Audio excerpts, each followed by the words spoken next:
Assalamualaikum warahmatullahi wabarakatuh. Selamat datang kembali di YouTube channelnya Unigia Mirella. Makasih ya untuk teman-teman yang udah stay tune dan nyalain notifikasinya untuk mendapatkan video terbaru dari aku.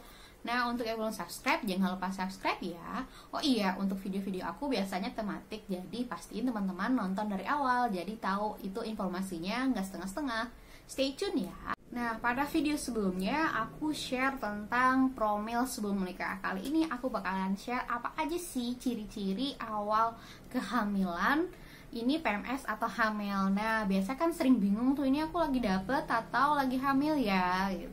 Nah, bagi kita yang baru nikah terus atau yang pertama kali hamil pasti bingung bedain ini PMS atau lagi hamil. Terus dak-dik-duk-dor, terus kayak bentar cek-cek test pack. Nah, siapa yang kayak gitu? Ya, aku salah satunya. Nah, makanya kali ini aku bakalan share apa aja sih yang aku alami, perbedaan antara PMS dengan awal kehamilan yang jarang diketahui oleh orang. Stay tune ya.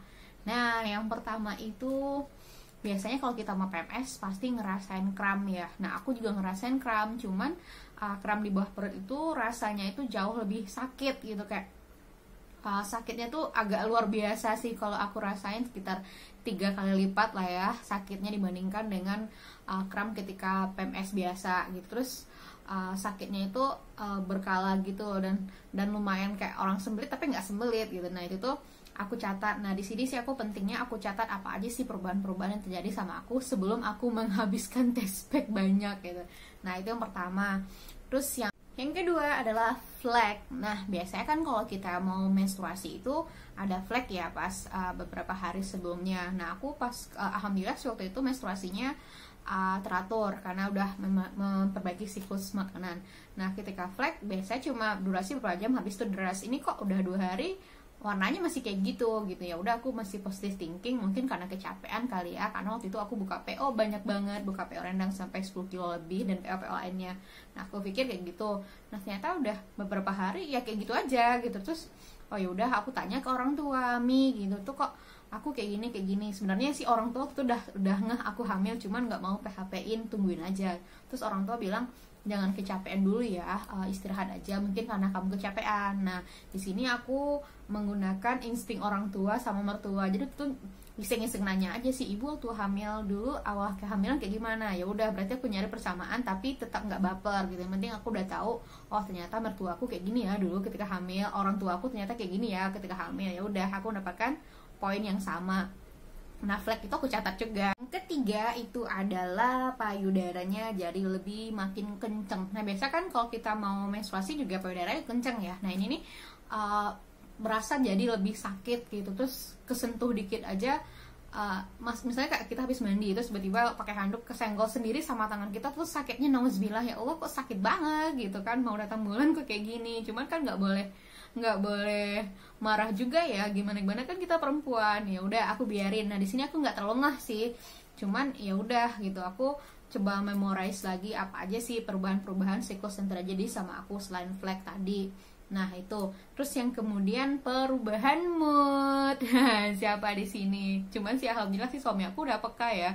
Ketika seminggu mau menstruasi itu mood swing aku itu berubah-berubah, tiba-tiba senang, terus tiba-tiba marah gitu. Tapi ya udah, dan itu tuh uncontrol sih sebenarnya. Nah, biasanya kalau udah perubahan mood kayak gini, suami aku menjauh aja daripada kena semprot. Nah, bedanya perubahan mood aku ketika awal kehamilan itu adalah suami aku nggak ngapa-ngapain, tapi aku langsung marah aja. Kamu bisa nggak sih nggak ngalangin jalan gitu?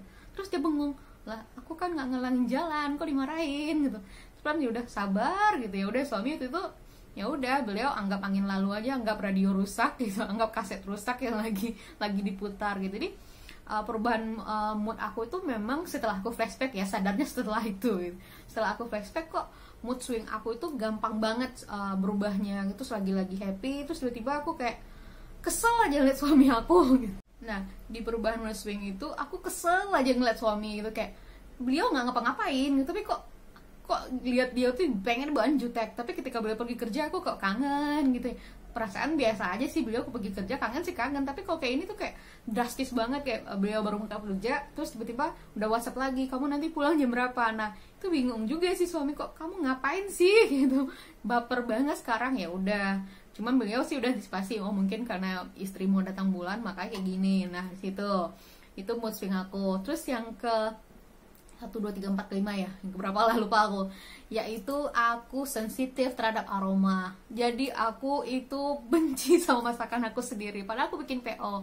Nah yang mulai ngehnya itu ketika aku bersihin usus sapi. Usus sapi itu kan tahu kan amis banget gitu. Nah ketika bersihin usus sapi kok biasanya aku anteng aja gitu, nggak masalah bersihin usus sapinya, nggak apa-apa gitu. Terus ketika aku nyalain keran lagi bersihinnya, kok tiba-tiba aku pengen lempar itu usus gitu, kok bau banget gitu. Padahal ya usus itu bersih gitu, yang udah aku beli itu udah yang fresh, bukan bersih sih karena aku lagi bersihin, itu pasti fresh gitu. Terus aku kayak aku enek, langsung enek gitu. Terus kayak ya udah gitu kan, aku minta tolong suami juga nggak mungkin gitu. Jadi ketika pas aku bersihin kok ada yang beda gitu, tapi aku masih belum mau berpikir kalau aku hamil. Mungkin karena aku PMS, makanya aroma kayak gitu aku abaikan. Nah ternyata kok semakin hari aku enak sama masakan aku sendiri gitu. Aku nggak mau makan aku sendiri, aku malah demennya sama masakan mertua.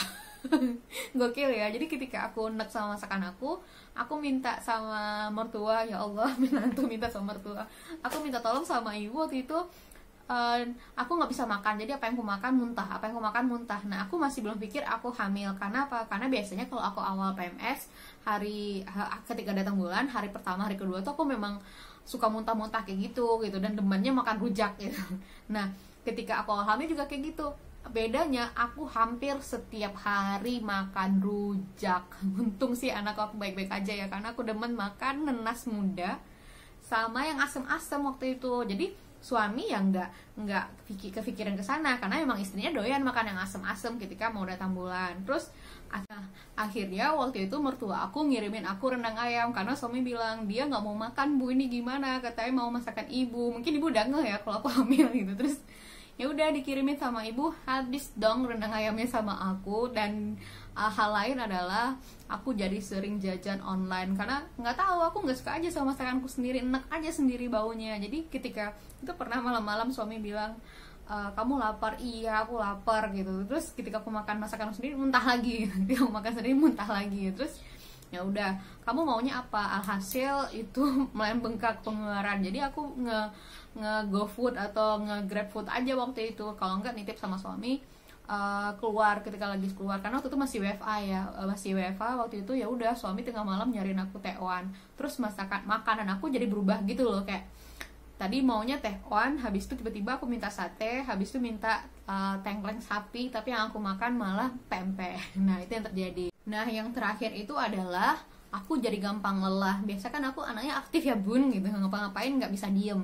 Nah ketika itu kok aku nyuci piring doang capek ya gitu. Terus ketika aku mau nyuci doang kok capek gitu, padahal biasanya aku bersihin segala sesuatu tuh dalam sehari-hari ya biasa aja, karena memang udah kebiasaan sehari-hari aku. Terus suami bilang yaudah istirahat. Ya udah aku telepon orang tua lagi, nih aku jadi gampang capek. Nah orang tua kan instingnya ya udah kamu istirahat aja dulu. Nah ketika udah hari hanya ternyata aku nggak dapat juga lah. Terus aku tes pack dong, tapi hasilnya masih negatif. Sedih nggak tuh? Kayak ya udah, katanya aku baca lagi tuh, baca cara menggunakan tes pack yang benar kayak gimana. Ntar aku bikin ya cara bikinnya, cara ngetesnya kayak gimana biar nggak salah kayak aku.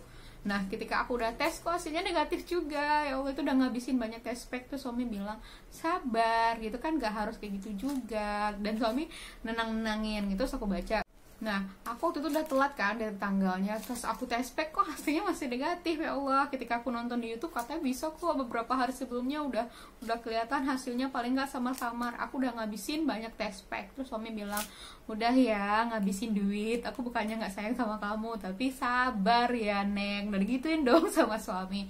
Ya udah 3 hari setelah itu aku tes pack lagi, masih negatif gitu. Terus aku tunggu, katanya ya udah tunggu seminggu. Aku tes lagi, ternyata masih negatif. Terus dibilang tes pagi-pagi. Ya udah pagi-pagi buta. Pas mau tes urin yang pertama di pagi hari aku coba, ternyata masih negatif. Akhirnya aku berhenti untuk ngetesnya. Berarti itu udah seminggu ya.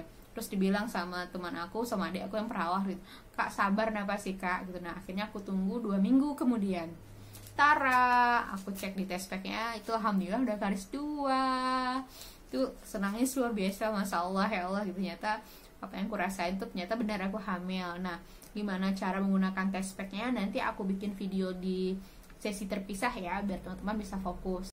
Nah, itulah pengalaman aku membedakan antara PMS dengan tanda-tanda awal kehamilan. Semoga teman-teman bisa terbantu ya dengan video aku.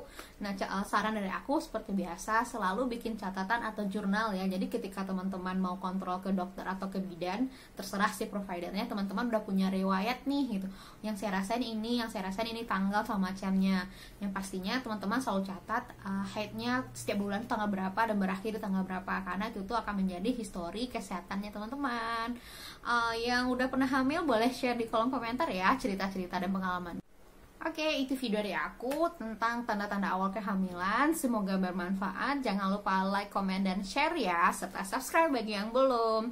Sampai jumpa di video selanjutnya. Dadah, terima kasih udah nonton.